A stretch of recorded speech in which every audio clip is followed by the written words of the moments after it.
Seeing none, thank you for being with us. The chair would recognize the former representative, Representative Mirski. Thank you, Mr. Chairman, members of the committee. My name is Paul Mirski. I live in Enfield, New Hampshire. I'm native of Laconia. I've been in Enfield for 40 years. I graduated from the University of Detroit in '67, and I worked in New Hampshire for about a year. And during that time, I got an offer to join a design firm down in the Caribbean, on an island that's one of our territorial possessions. So I took the job. Who couldn't? With the palm trees, beautiful waters. At this time of year, when I was getting that offer, I thought, "Well, it's a great place. I'll go there." What I want to do is put a face on this bill, a face on how important the right of self-defense is. In the year that we lived in this particular location, a mother attempted to confront me while I was carrying my 4-month-old child. Attempted to confront me with a knife. On another occasion, I was cornered on a porch by a large mob of locals during a particularly, just a particularly stressful period on the island, and they were quite interested in trying to essentially beat the hell out of me.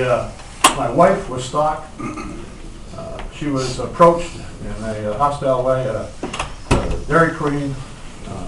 And in all those 4 cases, what saved my skin happened to be a large dog, which in the case of the mugging, my wife happened to be leading a lead elsewhere in this marketplace in broad daylight. She came up behind this event as it was transpiring, and the mugger ran off. The mob incident, the dog was behind a concealed porch railing, and when the dog appeared, the mob parted and let him go. The 2 instances involving my wife, the same deal. We happen to have a large dog. Most people can't travel with a large dog every day, but in all those instances, we were confronted with serious threat of danger. Now, we left that place about a year later, and in '76, I was invited to come down as a joint venture partner to do some large projects in the state. And so, with some concern, but the work was tempting, and I took the job. In the period of time I was gone, a couple, it was a marriage we attended, had their house invaded. They were trussed up in wire, tortured and killed. The cabinet maker I used to have lunch with on the island at this particular location, got up from the table where we had lunch frequently, and left to go to the main street, and was mugged and killed by 2 thugs in a very tony part of town. After I left working in this particular location in about 1984, my joint venture partner's wife was murdered in her office in the evening. Now, in none of these cases was the perpetrator ever brought to justice. When I took this job, I traveled down about once a month to this particular location, and because it was such a hostile environment, at least from my point of view, after those incidents, I carried a handgun illegally for the 7 years I worked on those weeks I was done. And because the choice really, quite frankly, is you have no choice. You either are going to be, as the old saying goes, judged by 12 or carried by 6. It was that kind of place. So when people tell you, when cops or lawyers or anyone comes to you individually, living in a wonderful state where you have virtually no crime, and they tell you that this is not an important bill, or the right of self-defense is somehow not something we should really worry about, I can tell you from first-hand experience that they're wrong. And any policeman who says that this sort of bill would create an environment where they would have to sort out, they would have some difficulty sorting out who was a perpetrator and who was a victim, in the case of on-street crime, was really putting paperwork ahead of the importance of the right of self-defense. That's simply wrong. I think the state definitely needs to ensure that any individual who can be victimized, as I experienced in my life, anyone who could potentially be in that circumstance, be given really the first consideration under the law. So, in circumstances where a confrontation occurs, when some event happens and someone is hurt, then I think it's fine and right that precedence goes to the victim, and if it makes it more difficult for police agencies to sort this stuff out, fine. Because the opposite alternative is that innocent individuals get killed, and they're well, you can't do much about it after the fact, as I said before. And all these incidences, also including, we were driving back to our place. We were renting on the east end of the island at one point, and we interrupted a situation where a woman had been driven off the road by a couple of thugs. We're trying to get into her car. We chased them off. Again, none of these instances were ever prosecuted. So, don't underestimate the importance of what this bill is trying to achieve. I think that it's important that the legislature support amending the RSAs to make this right, an absolute right. And if there are any problems with the bill, I'm sure that someone's going to come here and tell you that the word should be parsed one way or another way, or maybe it should be tripled in length or whatever. I think it's important for this legislature to take the time it needs to define this right in statute, so that people of New Hampshire will know that they have a right to defend themselves wherever they are at any time against untoward force.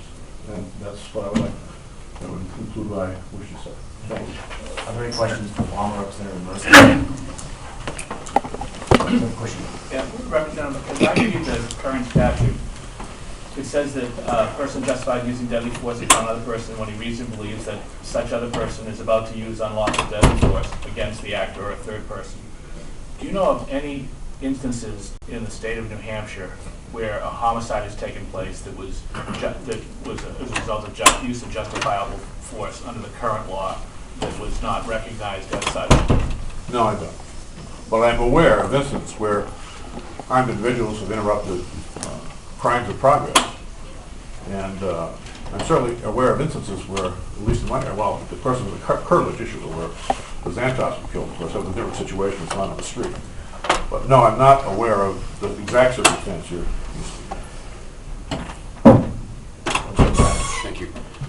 How does the bill before us, as amended, protect anybody any further than does Part 2 and A combined, where if you reasonably believe you're under threat of deadly force, you're able to use deadly force in response? How does it change it? Well, I think it's proactive. That's the difference. Proactive in what way? Sorry, follow up. Proactive in what way? Well, I think it leaves the issue really without doubt. You don't have to argue it.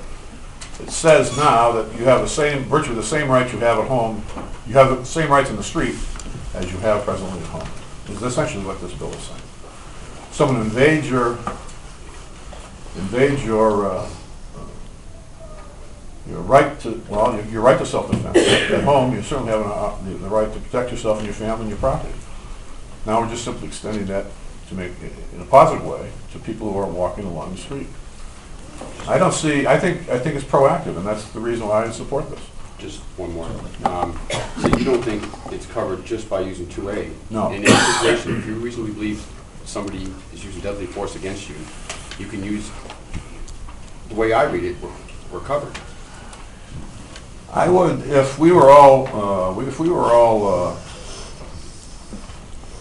reasonable persons, you would probably be correct. But the minute that this sort of incident occurs, then naturally there will be individuals who will attempt to parse the language. And I think without the proactivity that this bill is essentially promoting, I think that you'll leave some victims, while it will lead to individuals who will be victimized, who will be harmed, and perhaps killed. So, because they're discouraged, if you're not proactive, then people are discouraged from essentially acting in ways which would permit themselves to be proactive in their own self-defense. So that's the value of the bill. I think it simply advances and clarifies what we're presently saying in statute. Thank you. Any further questions for Seeing none. Thank you very much.